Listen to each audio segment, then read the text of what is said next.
지난해 12월 윤석열 전 검찰총장이 정직 2개월의 징계 처분을 받았습니다.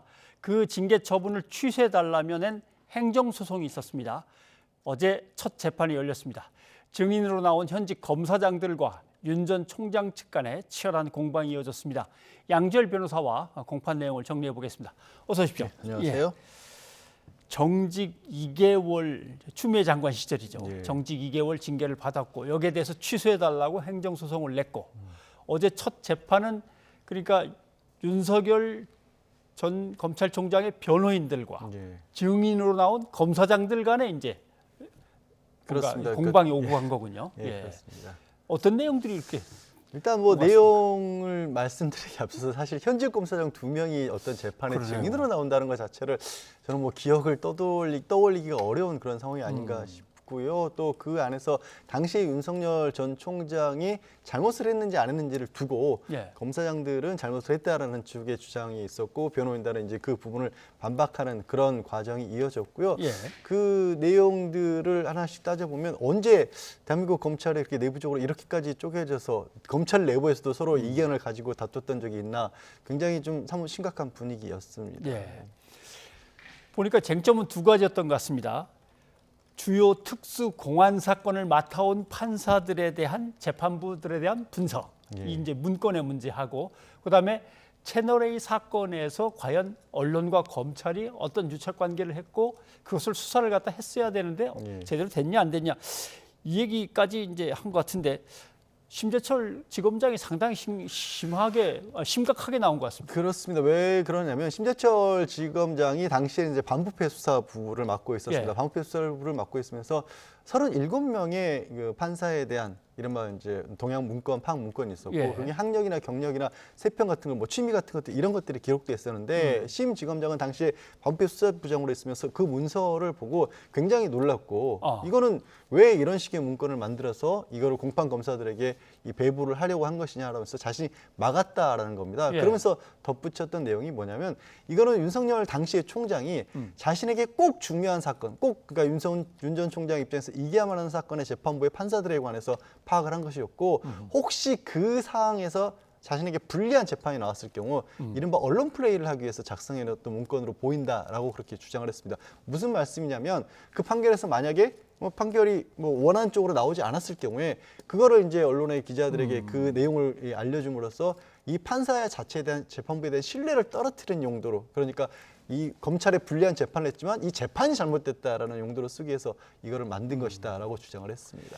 13개 재판부에 아마 37명의 네. 판사들에 대한 성향이 이제 쫙 분석돼 있고 근데 이제 윤석열 전 총장 대리인은 거기에서 판사들을 압박하거나 협박하는 데 쓴 게 뭐가 있냐 아무것도 없다 이제 이렇게 나왔단 말이에요. 그런 내용도 없었고 특히 뭐 우리법연구회 같은 것에 소속돼 있다 그래서 그거 자체가 굉장히 큰 의혹은 아니지 않느냐. 예. 그리고 또 공개되어 있는 명단이다 이런 얘기를 했고요.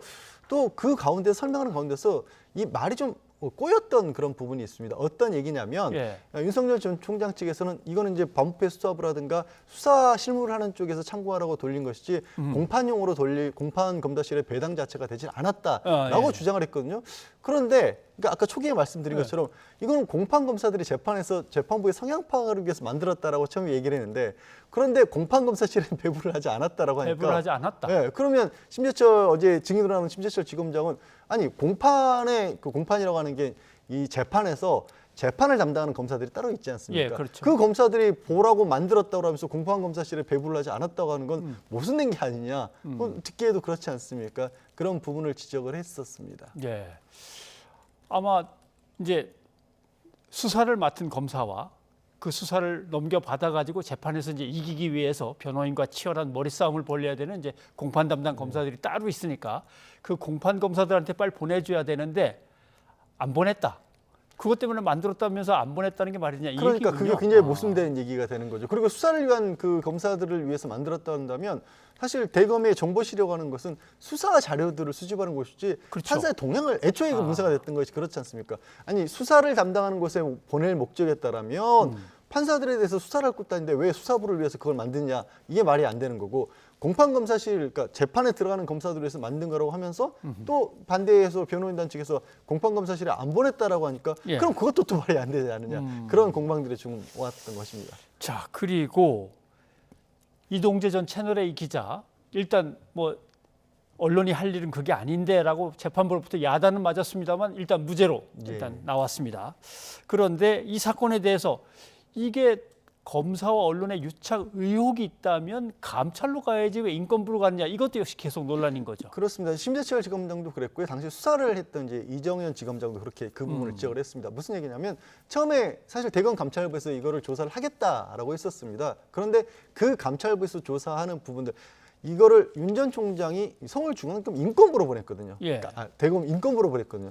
인권부라고 하는 데는 사실 피의자, 검찰에서 수사를 받는 피의자가 뭔가 인권 침해 같은 것들이 있는지를 관리 감독하기 위한 곳인데, 예. 이 감찰부는 검사들의 비위를 조사하는 곳 아니겠습니까? 그러니까 지금 만약에 언론과 유착이 의혹이 있다라면 당연히 감찰부에서 하는 게 맞는 건데 이거를 윤 전 총장이 인권부로 보냈다. 이거 자체가 이게 말이 안 되는 거고, 인권부는 말씀드린 것처럼 하는 일 자체가 검사의 비위를 들여보는 것도 아니고 강제 수사를 할 수 있는 것도 아니었거든요. 그러니까 그 자체가 수사에 방해가 된다라는 것이었고요. 이후에 아시다시피 그 이후에 수사를 직접적으로 해야 되는 상황에서도 이 윤 전 총장이 이거를 이제 전문 수사단까지 만들어 그쪽에 배당을 해가면서 이 수사를 좀 방해하는 듯한, 막는 듯한 그런 모습을 보였지 않습니까? 이런 부분이 심재철 지검장은 굉장히 잘못됐다라고 그렇게 주장을 한 겁니다. 그 문제에 대해서는 지금 그 다음에 증인으로 나왔던 이정현 검사장, 그러니까 지금 대검의 공공수사부장이죠. 그분은 이런 얘기를 한 것 같아요.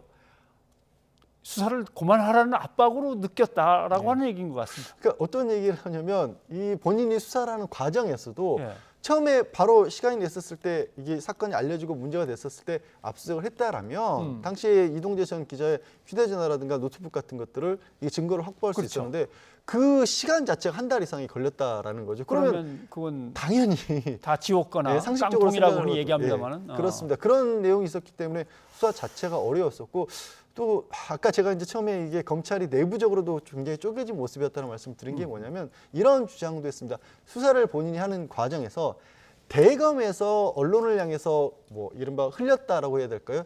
그렇게 해서 나온 그런 기사들 때문에 수사를 하는데 굉장히 압박감을 느꼈다라는 그런 주장도 했습니다. 뭐 이거 가정을 해보기는 좀 난감합니다만, 만약에 감찰로 넘겼다, 인권부가 아니고 정상적인 절차를 통해서 감찰부로 넘어가서 감찰이 바로 뭐 휴대폰이건 노트북이건 다 가져다가 조사하고 어느 정도의 결론이 좀 나왔다면 이번에 1심 판결도 바뀔 수 있었을까요? 그러니까 이번 판결이 바뀔지 안 바뀔지는 사실 내용이 잘 모릅니다만 문제는 뭐냐면 이렇게 정상적인, 어찌 보면 어제 이제 이정현 지금 뭐 검사장이 주장한 바나 아니면 심재철 검사장이 주장한 바대로 수사가 이루어졌다면 최소한 진짜 검언 유착이라는 게 있었던지 없었던 건지 실체 관계가 명확하게 밝혀져서 있었다면 있었던 대로, 없었다면 없었던 대로 명확하게 규명이 될 텐데 이번에 무죄가 나온 부분은 사실은 수사를 못했다라는 거죠. 이 두 분의 말씀을 종합해 보면 진상을 규명할 기회 자체가 없었기 때문에 뭐가 있는지도 모르는 상황에서 이동재 전 기자에 대해서만 재판이 이루어졌다, 이렇게 말씀을 드려야겠죠.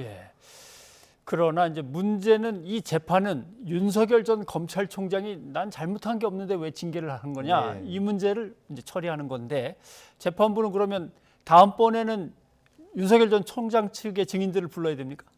그거는 뭐 이제 원래 신청한 순인데 배당을 이제 다음번에는 그런 식으로 해서 다음 재판 정도에서 증인의 얘기를 듣는 걸로, 아마도 이번에는 이제 윤 전 총장 쪽에서 반대되는 입장의 검사장들이 나왔기 때문에 다음에는 뭐 예를 들어서 서울중앙지검 대검의 인권부라든가 아니면 당시에 이제 실제로 사건을 담당하지 않았던 쪽에 왜 전문수사 자문단 같은 데서 이 사건 자체를 그렇게까지 수사할 필요가 없다라고 그렇게 봤던 쪽의 입장들이 좀 더 강하게 나오지 않을까 싶습니다. 뭐 이쪽 저쪽 아니면 아무 쪽에도 속하지 않은 듯한 사람들도 한번 불러보고 뭐 재판부는 여러 가지로 좀 애를 써야 되겠군요. 네, 그렇습니다. 알겠습니다. 자, 검찰이 일단 양쪽으로 갈라져서 싸우는 모습이 좀 안타깝긴 한데 빨리 결론이 나고 검찰이 자기의 위상을 빨리 다시 세웠으면 좋겠습니다. 양 변호사님, 여기까지 듣겠습니다. 고맙습니다. 고맙습니다.